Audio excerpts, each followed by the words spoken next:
another video, and today we will be doing more vocabulary. So without further ado, let's just get started. The first one I have for you guys today is beseech. Beseech, as a verb, it means to ask earnestly or to beg. I beseech you to stay just one more day. I beseech you to stay just one more day. Next, we have consternation. As a noun, it means amazement or fear that makes one feel confused. We were filled with consternation when we saw that our car had been towed. We were filled with consternation when we saw that our car had been towed. Next, we have delectable. As an adjective, it means pleasing to the senses, especially to the sense of taste, delicious. My grandfather's homemade apple pie is delectable. My grandfather's homemade apple pie is delectable. Next, we have garland. As a noun, it means a wreath or chain of leaves and flowers. The islanders greet new arrivals with garlands of fresh flowers to put around their necks. The islanders greet new arrivals with garlands of fresh flowers to put around their necks. Next, we have gratify. As a verb, it means to please or to satisfy. The Red Cross was gratified by the response to its appeal for blood donors. The Red Cross was gratified by the response to its appeal for blood donors. It also means to give in to what is wanted or requested. My parents were unable to gratify my wish for a pony. My parents were unable to gratify my wish for a pony. Gratifying, as an adjective, is pleasing. It is gratifying to see one's hard work in math rewarded with higher grades. It is gratifying to see one's hard work in math rewarded with higher grades. Next, we have haughty. As an adjective, it means showing too much pride in oneself and scorn to contempt for others. The supervisor's haughty manner made her unpopular in the office. The supervisor's haughty manner made her unpopular in the office. Actually, haughty is a word that we often use among small talk and texting. You can describe people as haughty. You can describe animals as haughty. For saying an animal can be a peacock because they keep on head high. Their tail goes floosh. We have impetuous.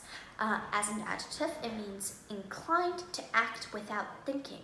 Hasty. I regretted my impetuous decision to invite everyone at Marcelo's party to come over to my place.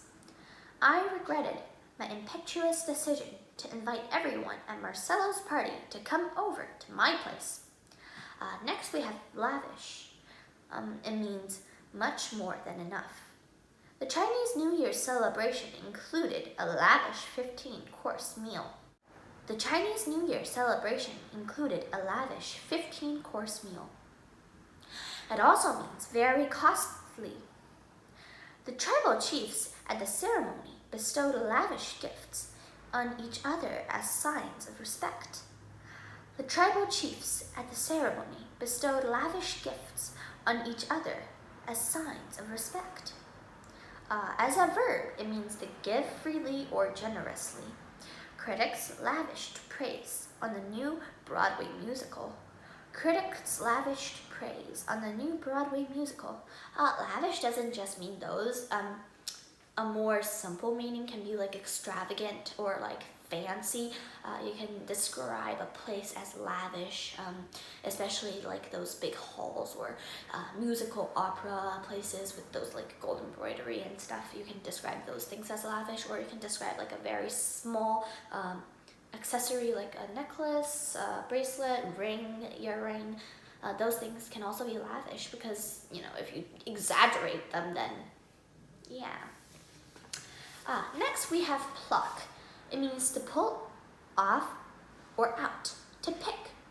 I was tempted to pluck a rose from the bush, but the sight of the thorns stopped me. I was tempted to pluck a rose from the bush, but the sight of the thorns stopped me. It also means to remove the feathers from. This machine can pluck a chicken in less than 8 seconds. This machine can pluck a chicken in less than 8 seconds. It also means to pull at and let go. You can play the harp by plucking the strings gently. You can play the harp by plucking the strings gently. You can also play the violin if you want to do pizzicato. You can do da da da da da. Not only that, it also means courage or bravery. It took a lot of pluck for Rico to learn to walk again. It took a lot of pluck for Rico to learn to walk again. Next, we have prostrate. As an adjective, it means lying flat. Having fainted, he lay prostrate on the floor. Lying face down, especially to show respect. The worshippers in the temple lay prostrate before the high priest. The worshippers in the temple lay prostrate before the high priest. It also means completely overcome, weak and helpless. People were prostrate with terror as a tornado approached. People were prostrate with terror as the tornado approached. Next, actually, I'm not going to say next again. And then we have rapture. It means a state of great joy, delight, or love. The Scot was filled with rapture at the sound of bagpipes. The Scot was filled with rapture at the sound of bagpipes. Next, we have revelry. It means noise merrymaking. Sounds of revelry came from the locker room after the game. Sounds of revelry came from the locker room after the game.